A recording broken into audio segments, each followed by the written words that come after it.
ಆದ್ರೂ ಸಂತೋಷನೇ ಮಾತಾಡೋದಕ್ಕೆ. ಯಾಕೆಂದ್ರೆ ಒಂದು ಸಿನಿಮಾ ಸಕ್ಸಸ್ ಆಗಿರೋದು. ಸಿನಿಮಾ ಸಕ್ಸಸ್ ಯಾವಾಗಲೂ ನಮ್ಗೆಲ್ರಿಗೂ ಕಲಾವಿದರಿಗೂ ಸಂತೋಷ ತರುತ್ತೆ.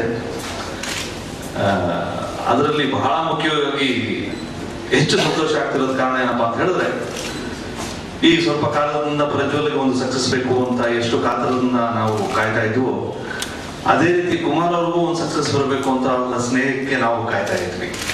ಅದೆರಡೂ ಒಟ್ಟಿಗೆ ಆಗಿರೋದು ಬಹಳನೇ ಸಂತೋಷ ಆಗಿದೆ ನನಗೆ. ಭದ್ರಾ ಚಿತ್ರ ಕುಮಾರ್ ಅವರು ಮೊದಲು ಬಂದು ನನಗೆ ಹೇಳಿದಾಗ ನಾನು ಸರ್ ಸ್ವಲ್ಪ ಕಷ್ಟ ಆಗ್ಬೋದು ನೋಡಿ, ಇಲ್ಲ ಸರ್ ನಾನು ಪ್ಲಾನ್ ಮಾಡಿದ್ದೀನಿ ಮಾಡ್ತೀನಿ ಅಂತ ಅವರು ಅವತ್ತೆಂದು ಹಾಗೆ ಒಂದು ಕಾನ್ಫಿಡೆಂಟ್ ಹೆಜ್ಜೆ. ನಾನು ಪೊಲೀಸ್ ಬೆಲ್ಟ್ ಮಾಡುವಾಗ ಬಿಗಿನಿಂಗ್ ಅಲ್ಲಿ ಯಾವಾಗ ತಾನೇ ನನ್ನ ಟ್ರಾನ್ಸಿಷನ್ ಪೀರಿಯಡ್, ನಾನು ವಿಲನ್ ಇಂದ ಹೀರೋ ಆಗ್ತಿದ್ದಂತ ಕಾಲ. ಆವಾಗ ಬಂದು ನೋಡಿದಾಗ ನಾನು ಸರ್ ಅಂತ ಇಲ್ಲ ಸರ್ ಮಾಡ ಬನ್ನಿ ಸರ್, ನಾವು ಆಗುತ್ತೆ ಬನ್ನಿ ಸರ್ ಅಂತ ಧೈರ್ಯ ತುಂಬಿ ಮಾಡಿದ್ರು. ಅವರಿಂದ ಎಲ್ಲಾ ಸಿನಿಮಾಗಳು ಅದೇ ರೀತಿನೇ ಮಾಡ್ತಾ ಬಂದಿದ್ದಾರೆ. ಅವ್ರ ಧೈರ್ಯಕ್ಕೆ ಕೆಲವು ಸಲ ಒಳ್ಳೆ ಪ್ರತಿಫಲ ಸಿಕ್ಕಿದೆ, ಕೆಲವು ಸಲ ಏರಿಳಿತಗಳು ಯಾವಾಗಲೂ ಇದ್ದಿದ್ದ ಜೀವನದಲ್ಲಿ ಎಲ್ಲ ಕಸಬಂದು ಈಗ ಒಂದು ಒಳ್ಳೆ ಎತ್ತರಕ್ಕೆ ಬಂದಿದೆ. ಅದು ವಿಜಯ ಸಾರಥಿ ಅವರು ಹೇಳಿದಾಗೆ ಅವ್ರ ಆಫೀಸಿಂದ ಬಿಡುಗಡೆ ಆದಂತ ನಮ್ಮ ಮಂಜು ಅವರ ಸಿನಿಮಾ ಲೈಫ್ ಗೋಸ್ಟಿಯನ್ನು ಕೂಡ ಒಳ್ಳೆ ಸಕ್ಸಸ್ ಕಾಣ್ತಾ ಇದೆ.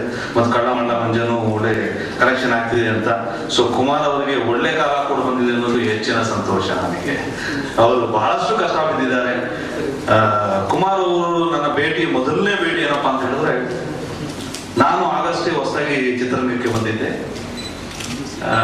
ಅಂತಿಮ ತೀರ್ಪು ಅಂತ ಒಂದು